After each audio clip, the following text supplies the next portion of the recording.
और कथा यही बोध कराती है कि राम का नाम सत्य है, बाकी तो सब असत्य है, सब नश्वर है, सब मिथ्या है। उसी का नाम, उसी का स्वरूप, उसी का दर्शन, उसी की जय जयकार और उसी की कथा हमारे मानव जीवन को धन्य बनाएगी, बाकी तो सब बेकार बात है। राम का नाम बहुत बलशायक है, इसमें बहुत बल है, बलिष्ठ है। तुलसीदास जी राम नाम का स्मरण करते थे तो गांव के लोग उनकी इज्जत थोड़ी करते। पंडितों ने कह दिया कि तुलसीदास को संस्कृति याद नहीं है, ये ब्राह्मण तो है, पंडित तो है, लेकिन इसके पंडित जैसे कर्म नहीं है, इसको वेद का ज्ञान नहीं, पुराण का ज्ञान नहीं है, राम नाम जपने से क्या होगा, क्या मिलेगा राम नाम से। बहुत मजाक होती थी, पर तुलसीदास जी किसी की बात पर ध्यान नहीं देते थे। उनकी तो एक ही धुन थी, राम राम राम राम राम राम, सदा सर्वदा जपते रहते थे। आते जाते, उठते बैठते, खाते पीते, जहां भी, जिस समय, जिस स्थिति, जिस परिस्थिति में राम राम राम राम राम राम राम राम। पंडितों ने विरोध किया, इसे गांव से निकाल दो, गांव में भी नहीं रहना चाहिए। गांव से निकाल दिया। इन्होंने गांव के बाहर एक कुटिया बनाई और कुटिया में राम नाम का संकीर्तन करते हैं। एक दिन उस गांव में एक ऐसी घटना घटी कि एक शादीशुदा नौजवान शांत हो गया। और उस समय की ऐसी परंपरा थी कि जो व्यक्ति जब शांत हो जाता और उसे जब शमशान में ले जाते तो अर्थी के पीछे पीछे उसकी पत्नी भी जाती थी, और उस समय का ऐसा नियम था कि वो सती हो जाती थी। उस समय सती प्रथा थी। तो नौजवान व्यक्ति शांत हो गया, गांव के लोग इकट्ठे हुए, उसकी अर्थी को उठाया। अब पीछे रोते बिलखते उसकी स्त्री चलने लगी, रो रही है बेचारी, रोते रोते चल रही पीछे। पति भी गया, सती होना है। अब एकाएक ऐसा चमत्कार हुआ कि सामने से तुलसीदास जी का आगमन हुआ। उधर से तुलसीदास जी आ रहे थे और इधर से अर्थी जा रही थी, और अर्थी के पीछे स्त्री जा रही थी। इस स्त्री की दृष्टि तुलसीदास जी के ऊपर पड़ी। तुलसीदास जी को देखा, उस स्त्री के मन में ऐसा विचार आया कि ये ब्राह्मण है। भले गांव के लोग इनका विरोध करे, पंडित इनका विरोध करे, लेकिन ब्राह्मण है, इनका शरीर जो है वो ब्राह्मण का है, और ब्राह्मण वंदनीय होते हैं, ब्राह्मण को वंदन करना चाहिए। अब जब मुझे सती ही होना है, मरना ही है, तो फिर क्या तो भला और क्या बुरा। क्यों गांव के लोगों से डरूं, क्यों परिवार के लोगों से डरूं। उसने दोनों हाथ जोड़ करके अपना माथा तुलसीदास जी के चरणों में टेक दिया। तुलसीदास जी तो राम नाम की धुन में लीन थे। उनके मुख से निकल गया, अखंड सौभाग्यवती भव। फिर तो और ज्यादा मजाक हुई। पंडितों ने कहा कि देखो गांव के लोगों, हम कहते थे ना ये मूढ़ है, पागल है, जड़ है, इसे ज्ञान नहीं है। अरे जिसका पति शांत हो गया, अर्थी पर सोया हुआ, पूरा गांव उसके साथ जा रहा शमशान की ओर, इसे इतना भी बोध नहीं। ये आशीर्वाद भी कैसा दे रहा है, अखंड सौभाग्यवती भव। गांव के लोगों ने कह दिया तुलसीदास हट यहां से, तू भी झूठा और तेरा राम भी झूठा। तुलसीदास जी के मन में बहुत दुख हुआ। गांव के लोगों, तुम मुझे झूठा कह दो, वो मुझसे सहन हो जाएगा, मेरे राम को झूठा मत कहो, मेरा राम झूठा नहीं है। पंडितों ने कहा क्या सबूत है तेरे पास। तुलसीदास जी ने हाथ जोड़ करके पूरे गांव के लोगों से निवेदन किया कि गांव के लोगों, यदि राम की महिमा जानना है, तुम कह रहे हो ना कि राम झूठा है, राम का नाम झूठा, तो मेरी एक बात मान लो, केवल इस अर्थी को तुम कुछ देर के लिए धरती पर धर दो, उतारो नीचे, उतारा नीचे। तुलसीदास जी उस मुर्दे के माथे तरफ बैठ गए और माथे तरफ बैठ करके उसके माथे पर हाथ रखा और राम राम राम राम राम राम राम राम राम राम राम राम जपने लगे। राम नाम की ऐसी महिमा कि मरा हुआ आदमी उठ करके खड़ा हो गया। जोर से ताली बजाओ, जोर से।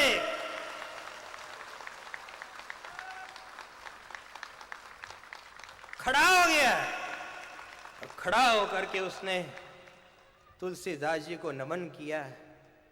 बाबा आपकी बड़ी कृपा हुई है, संत है, महापुरुष है, महात्मा, आपने मेरे ऊपर बड़ी दया की, आपने मुझे जीवित कर दिया, मुझे जीवन दान दे दिया। उस समय में पूरे गांव के लोग बोल पड़े कि अभी तक हम कहते थे कि तुलसी भी झूठा और इसका राम भी झूठा, लेकिन आज से पूरा गांव ही नहीं पूरा संसार यह बात कहेगा कि राम नाम सत्य है, राम नाम सत्य है, राम नाम सत्य है। कभी आपने विचार किया कि जब लोग शमशान की ओर जाते हैं तो राम नाम सत्य क्यों बोलते हैं? ये परंपरा कहां से शुरू हुई? कभी आपने विचार किया? ये परंपरा तुलसीदास जी के समय से शुरू हुई थी, राम नाम सत्य बोलने की, और आज भी वो परंपरा है। और ध्यान रहे, रास्ते में एक स्थान पर अर्थी को उतारा जाता है, मध्य में एक बार नीचे रखते हैं, इसी भाव से कि हे राम, जैसी कृपा तूने पहले की, कभी ऐसी कृपा आज भी कर दे तो तेरी बहुत बड़ी दया होगी।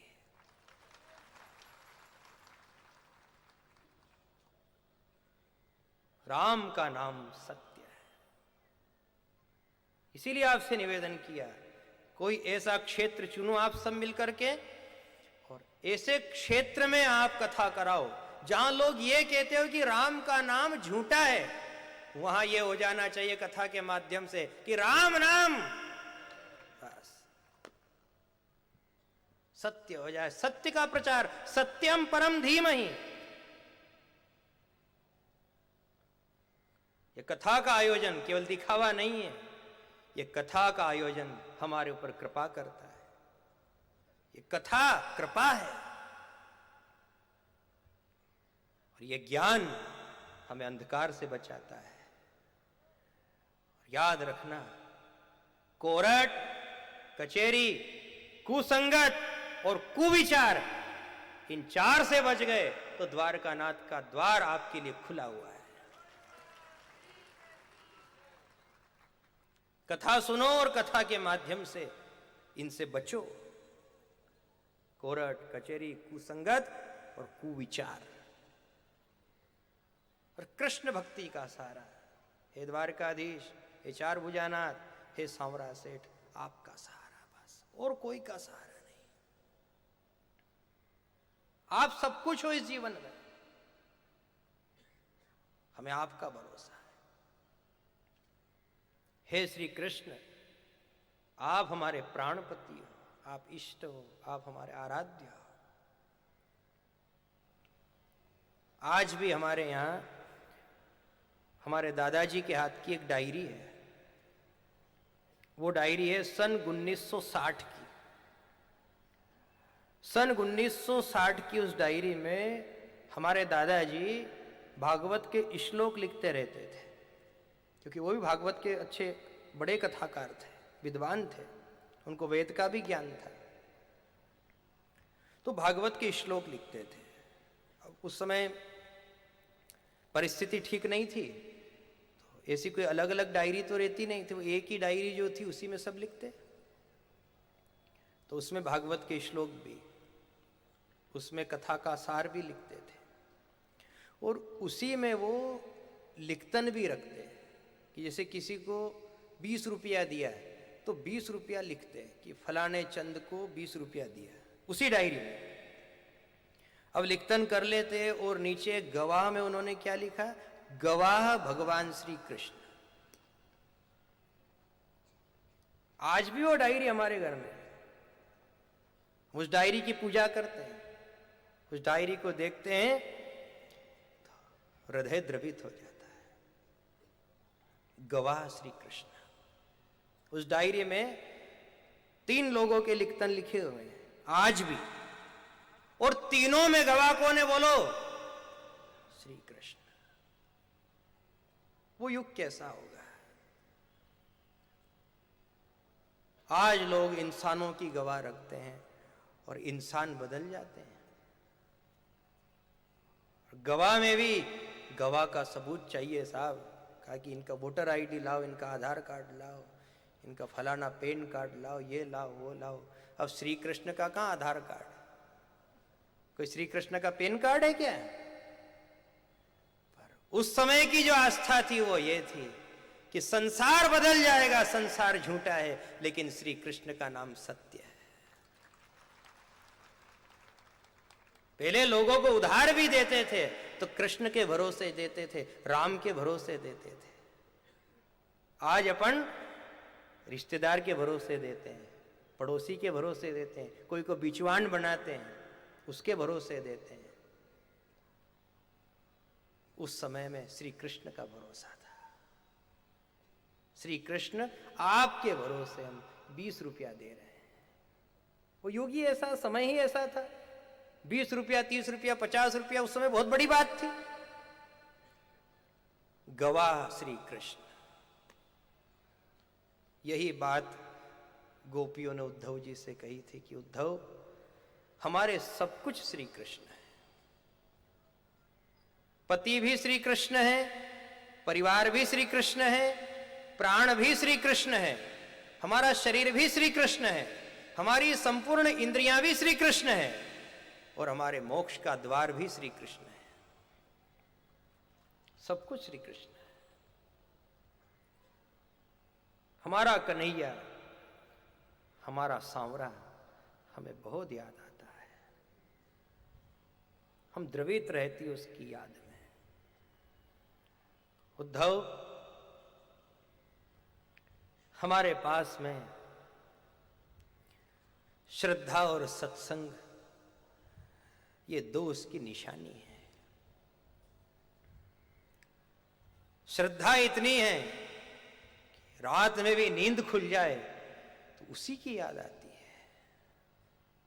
तव कथामृतम तत्व जीवनम कविभीडितम कल्मषापहम।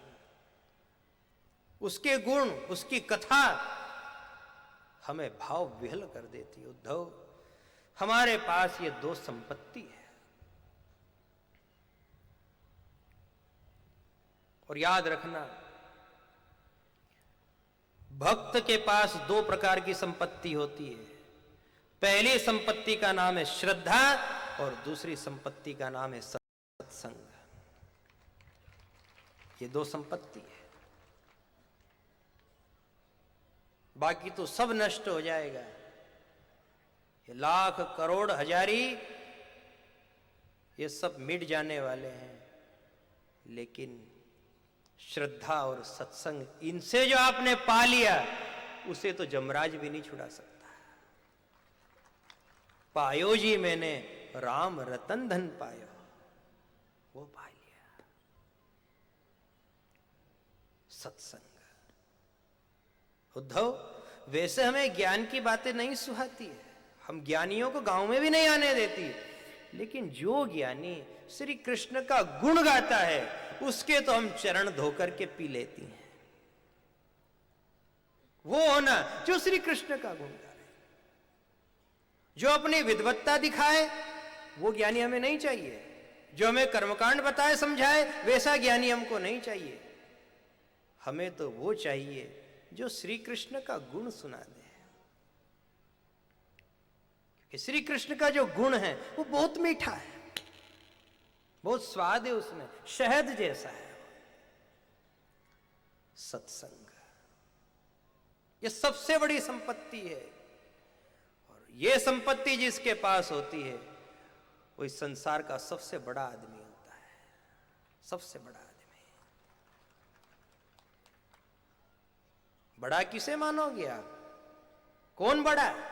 ए राजा रानी रंक सब, ए राजा रानी रंक सब, बड़े जो सुमरे नाम, कहे कबीर बंदा बड़ा जो सुमरे निष्काम। बड़ा है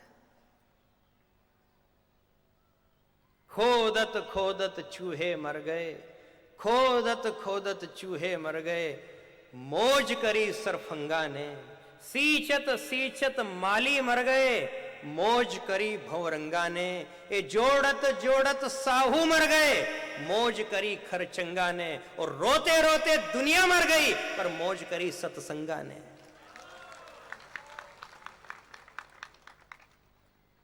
जिनने धन जोड़ा था वो भी रोते हुए मिले, कर्म कूटते मिले, पछताते हुए मिले, लेकिन मौज करी सत्संगा ने।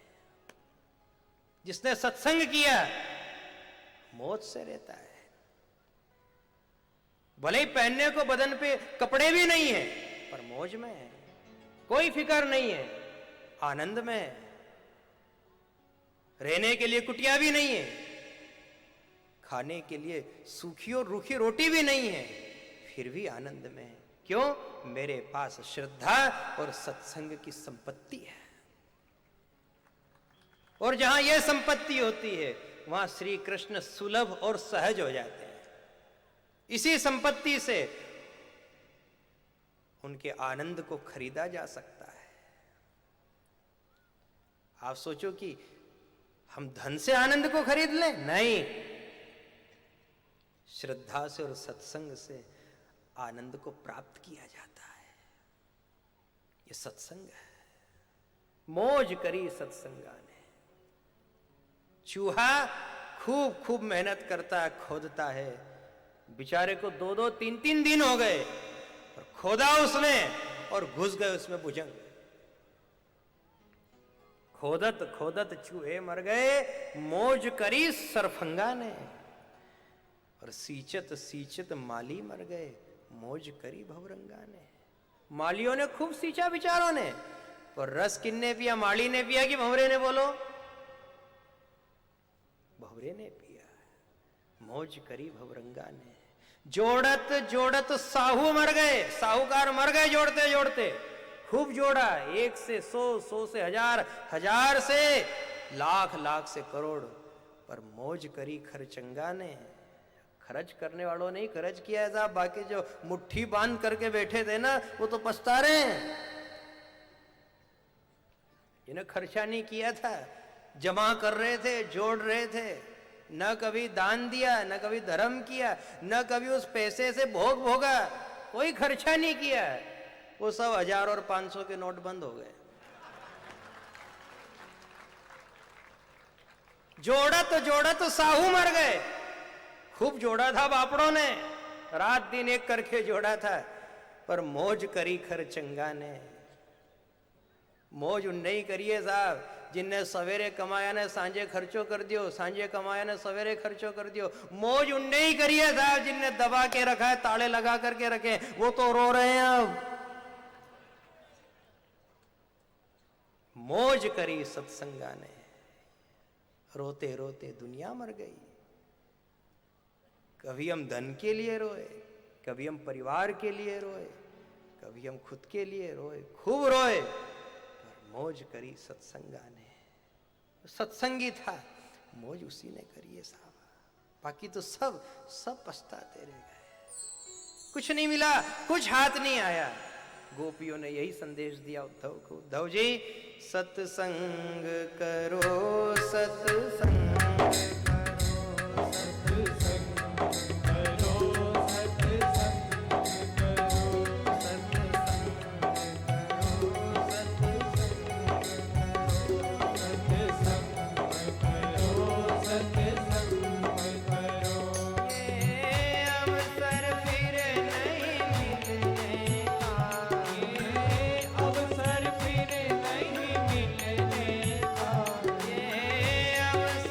फिर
जब कछु काल करयूं सत्संगा। जब कुछ समय तक सत्संग किया जाता है, सत्संग का श्रवण किया जाता है, तो सत्संग से हमें अपने आप में ऊर्जा प्राप्त होती है, शक्ति प्राप्त होती है, चेतना प्राप्त होती है, और हम सत्संग सुनकर के भगवान के निकट हो जाते हैं। सत्संग सगुण उपासना है।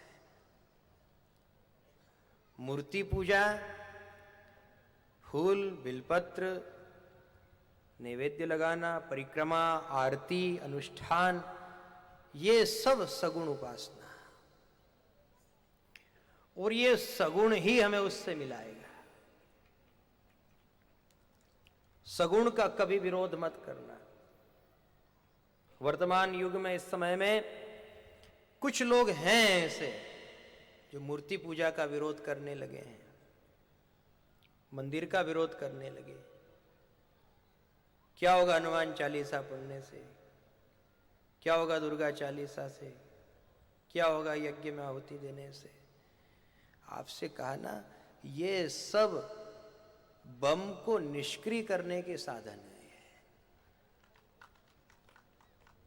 हम मूर्ति पूजा करते हैं ना, तो मूर्ति पूजा से हमारी इंद्रियां पवित्र होती है और मन का एक आधार बन जाता है। हम पूजा करते हैं तो पूजा करने में समय लगता है। समय लगा तो आपका मन उतनी देर तक भगवान में लग गया। यदि आप कह दो साहब हम मूर्ति पूजा न करें, भगवान को फूल न चढ़ाएं, तिलक न लगाएं, तो फिर मन को लगाने का फिर साधन दूसरा और है क्या? सोचो। आप यदि यजमान बनो और आपसे पंडित जी यह कह दे कि साहब आप 2 घंटे हाथ जोड़ करके बैठे रहो, बस, बैठ पाओगे क्या? नहीं बैठाएगा। पर ये जो पूजा की थाली है, नवग्रह है, घृत मातृका है, षोडश मातृका है, कलश है, रुद्र कलश है, बाल कृष्ण है, गणपति है, गौरी है, ये जितने जितने भी यहाँ स्थापित है, जब आप इनकी पूजा करने लगते हो तो पूजा करने में इनको फूल चढ़ाया, इनको दुर्वा चढ़ाई, इनको तुलसी चढ़ाई, इनको बिलपत्र चढ़ाया, ये श्रृंगार में, अभिषेक में, इसमें आपका 2 घंटा व्यतीत हो जाता है। अब बताओ 2 घंटा सहज हो गया कि नहीं? ये आप करने लगे तो देखते देखते 2 घंटे व्यतीत हो गए, पता ही नहीं चला। और इच्छा हो कि और पूजा करूं। इसीलिए सगुण की उत्पत्ति हुई है कि यूं अपना मन बहुत चंचल है, ये हाथ जोड़ करके नहीं बैठेगा। ये आप सोचो यूं करके बैठा रहूं, यूं नहीं बैठेगा, ये एक जगह टिकेगा ही नहीं। आधुनिक वैज्ञानिकों ने मन की गति के बारे में बताया है कि ये प्रति सेकंड में 22,61,121 किलोमीटर प्रति सेकंड में दौड़ता है। इतना तेज है मन। अब ये यूं कैसे बैठे? तो फिर कहा कि एक काम करो, मूर्ति को आधार बनाओ, तो मूर्ति की पूजा में ये टिक जाएगा। कि स्नान करा रहा हूं, दही चढ़ा रहा हूं, पंचामृत चढ़ा रहा हूं, भगवान को वस्त्र समर्पित कर रहा हूं, यज्ञोपवीत चढ़ा रहा हूं, चंदन लगा रहा हूं, आरती उतार रहा हूं, इसमें मन लगा रहेगा। कुछ क्रिया करते रहोगे तो क्रिया में मन लग जाएगा, और क्रिया में 1 घंटा लगे, 2 घंटा लगे, 2.5 घंटा लगे, तो कम से कम उस क्रिया के माध्यम से आप 2 घंटा भगवान के पास तो रह लोगे, पास में रहना तो हो जाएगा। सगुण आधार है, मूर्ति आधार है, पूजा पाठ आधार है, माला आधार है, आधार बन जाता है अपना। एक लक्ष्य बन जाता है कि मुझे 11 माला करनी है, तो अपन 11 माला का भाव बना करके बैठते हैं। अब कोई कहते था माला से क्या होगा, तो फिर साहब आधार क्या बनाओगे आप? कल आपसे कहा है आधार कार्ड, आधार कार्ड बना रहे हो कि नहीं सब बोलो। तो जितनी जल्दी हो सके भगवान का भी आधार बना लो, बहुत जरूरी है भगवान का आधार। अपने अपने घरों में राम जी की तस्वीर रखो, बाल कृष्ण रखो, हनुमान जी के दर्शन करने जाओ, हनुमान जी को चोला चढ़ाओ शनिवार को मंगलवार को। फिर आपको ये भी बताया था कुल देवी की पूजा करो, कुल देवी का सिंदूर, हनुमान जी का सिंदूर, उसका तिलक लगाओ। नियम ले लो कि रोज स्नान के बाद तिलक लगाएंगे। तिलक हमारा आधार कार्ड है।